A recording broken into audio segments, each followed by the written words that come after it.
Welcome to Parkside Church Online. We are so sorry we cannot be with you in person here today, but we know even on an online platform, Jesus is still within our midst. This is a very difficult time for many people in our community, and our prayers and thoughts are with people there who are suffering from not only ill health effects, but also those who are suffering financially as a result of these lockdowns. We pray that God will move powerfully in our community and that people will be kept healthy and safe during this time, and shortly we will be back together in person. Today, we have a great time of worship coming up and a powerful message on the story of Nehemiah from Pastor Matthew as we continue our series, Champions of Influence. But thank you so much for being with us here today, and we pray that God will speak powerfully to you throughout this service. Good morning. Thank you so much for joining us online.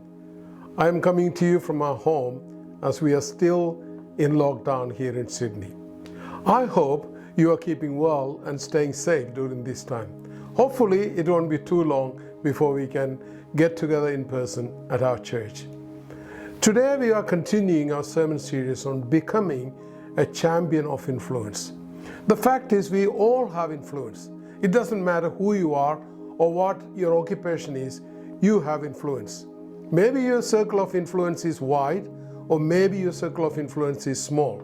Either way, your influence is powerful for those in your circle, whether it is in your home, in your workplace, or in your church community. So never underestimate the power of influence you have on others. Today we want to look at the story of Nehemiah, who had a huge influence because of his obedience to God's calling in his life. He came from humble beginnings to accomplish great things for the glory of God. Nehemiah was able to influence thousands of people to help him to pursue the dream God had laid on his heart. The events of Nehemiah took place in the beginning of 446 BC. About 140 years earlier, the city of Jerusalem had been attacked by the Babylonian king. The temple was destroyed, the walls of the city were torn down, and tens and thousands of Israelites were taken to Babylon as slaves. Over the years, as new kings came to power in Babylon, many of the Jewish slaves were allowed to return to Jerusalem, which had been left in shambles after the invasion. People who returned slowly began to restore the city by building houses and starting businesses. The temple was rebuilt and rededicated, and people began to worship there. But the things were not so good. The walls of the city were still a pile of rubble.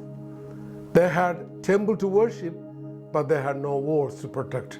A city without walls was not a safe place to live in those days. It was an easy target for the enemy to attack, but nobody did anything to fix this problem. God used Nehemiah to rebuild the walls of Jerusalem to provide the protection for God's people. See, Nehemiah was a slave in Babylon during the time. He was born during the exile.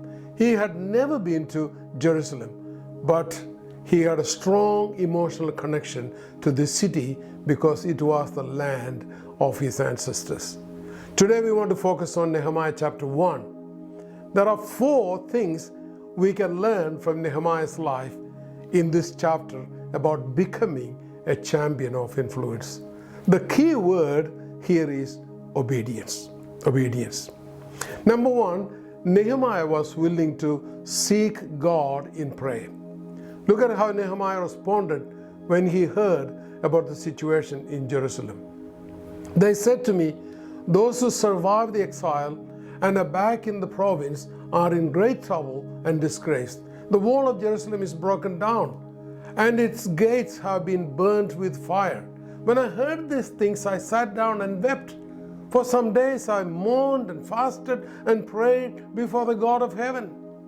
I don't know about you, but when I hear about something that is wrong, my natural inclination is to make a plan to address the issue and get it fixed.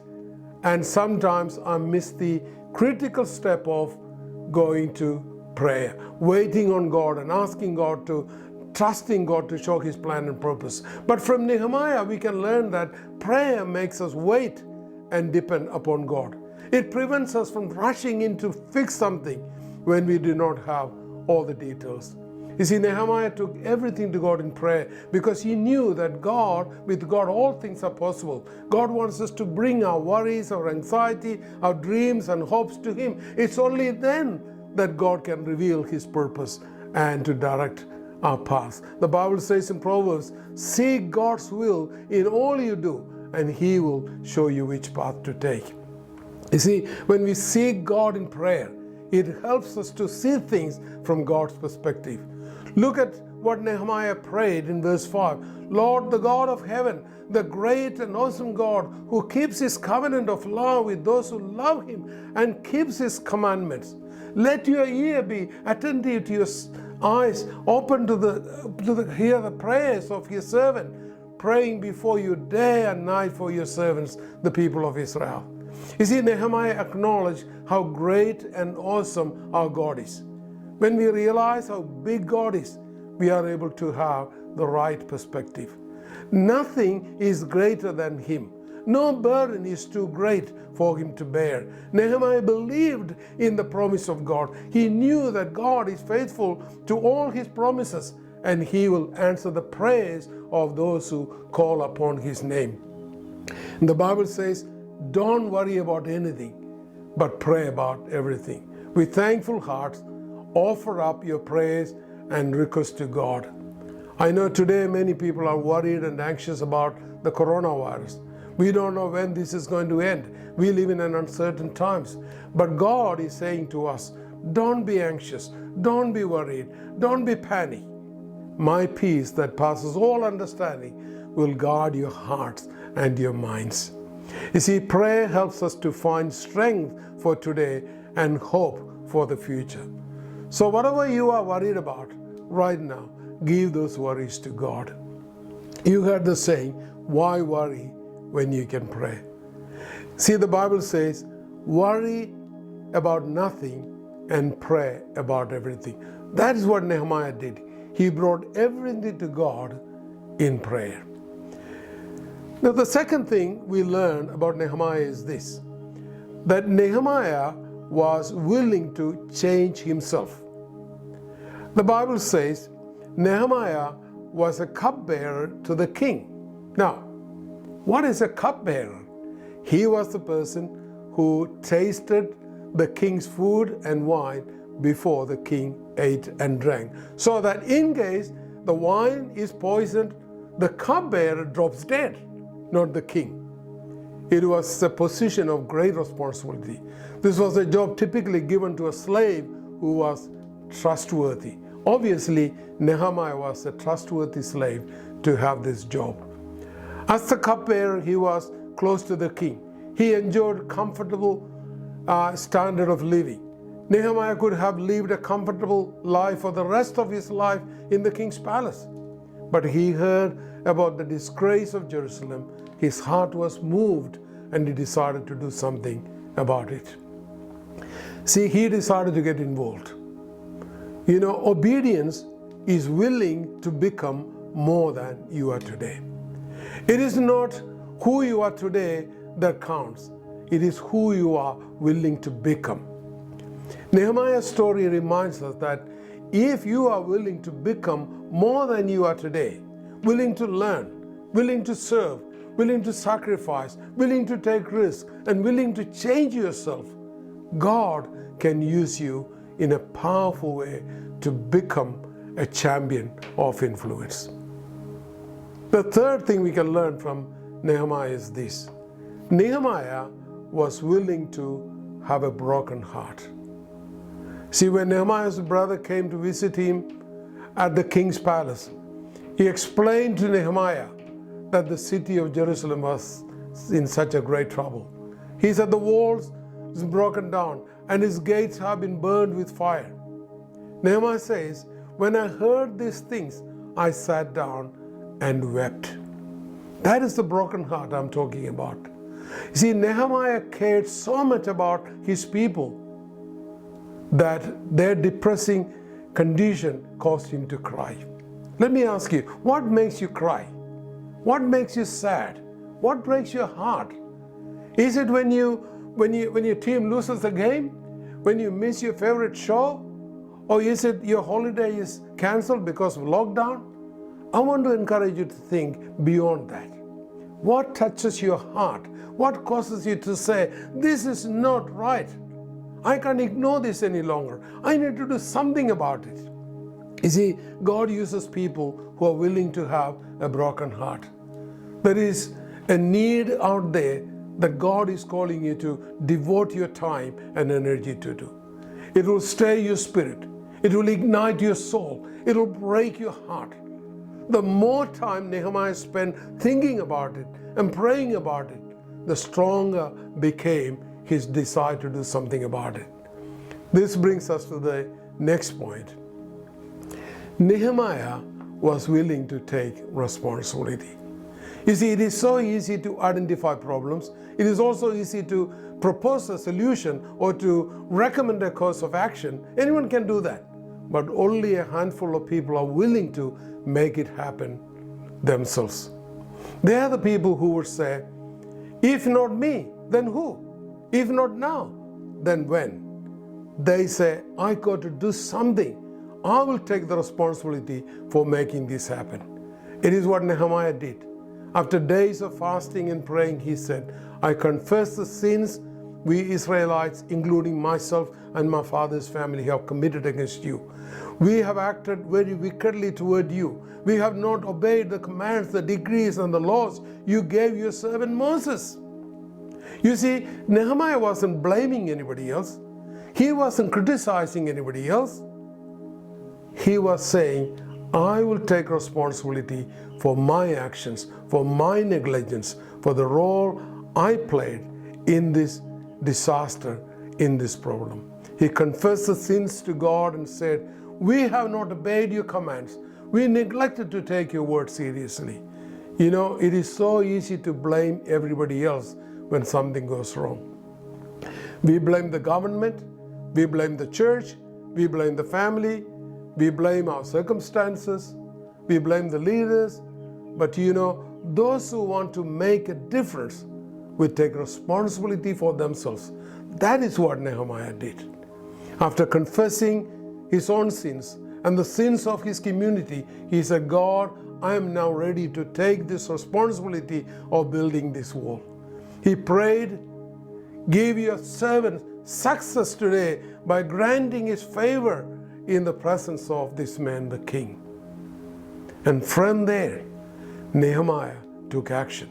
He poured out his heart to God and he approached the king. The king gave him permission, resources, and time to go to Jerusalem to rebuild the nation and the broken wall.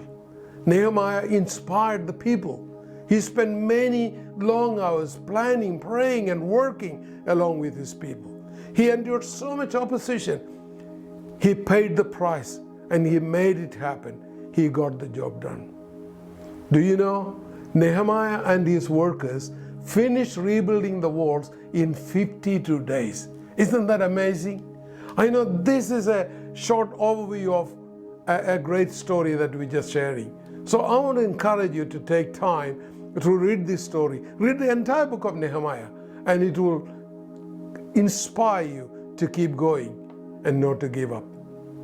God uses people who are willing to be used and willing to obey God's word. That is the bottom line of this story. God can use you today to become a champion of influence if you're willing to take the first step of obedience. Jesus said, if any of you wants to be my follower, you must give up your own way and take up your cross and follow me. The question is, are you willing to give up your own way and follow the path of Jesus Christ? Are you willing to say, Lord, it's not my will, but thy will be done? Jesus left heaven and came to this earth to save you from sin. His heart was broken when he saw you were lost. The Bible says he humbled himself in obedience to God and died a criminal's death on a cross. Look at what it says. He humbled himself. He obeyed God. Humility and obedience, they go together to accomplish God's plan. Jesus died on the cross to pay the price of your sin. You see, God saved you so that you can serve him. God saved you so you can bring others to God's kingdom. Look at this verse from Hebrews chapter 12. And let us run with endurance the race God has set before us. We do this by keeping our eyes on Jesus, the champion who initiates and perfects our faith. If you want to be a champion of influence, this is how you do it, my friends. Run the race God has set for you. Focus on your own race. Don't worry about how other people are running. Some people get so obsessed with what other people are doing that they neglect to run their own race. If you're always keeping your eyes on somebody else, criticizing, judging, and blaming, you are not going to do well in your own race. As we run our race, our eyes should be focused on Jesus Christ. He is the champion of faith and perfection. He should be your example. He should be your influence, and He should be your inspiration. God has placed you where you are today for a purpose, my friend. Are you ready to embrace humility and obedience to see the power of God work and through you? God has given you talents, gifts, and resources so you can use them to make difference in this world. God is looking for people like Nehemiah to step into the gap, to take responsibility, and to build the broken walls, and to become a champion of obedience and influence. Let me ask you, are you that person today? Shall we pray? Father God, we just want to thank you so much for this amazing example of Nehemiah, the man who took the initiative when he heard the disgrace of Jerusalem, and to build that wall, to organize all those people together, and to build that wall in spite of severe opposition and criticism from people. But he continued to call upon your name and seek wisdom and guidance. As a result, Lord, these amazing things happened. The people were united, and the walls were built, and people lived in safety for many years to come. We thank you, Father, for this example. And Lord, we pray that for all of us, Lord, we have great influence. And Father, help us to use our influence in a positive way, to make a difference in the world, to add people to your kingdom, to live such a way that, Lord, that your name will be glorified in and through our lives. We thank you for speaking to our hearts today, Lord. Help us to live an obedient life so that we can have a great influence in this world, in this community where you placed us. In Jesus' most wonderful name we pray. Amen. God bless you, and thank you so much for joining us today. Thank you so much for joining us here today. We pray that this message and time of worship really spoke to you and really helped you to get to new levels of your faith and trust in God. We want to encourage you that the best way that you can be a champion of influence is obviously to take Jesus to your friends and families. And during lockdown, that can be incredibly difficult. But one way you can actually do that is by sharing a copy of today's service with your friends and family. We thank you so much for joining us here today, and we hope to see you again next week on Parkside Church Online.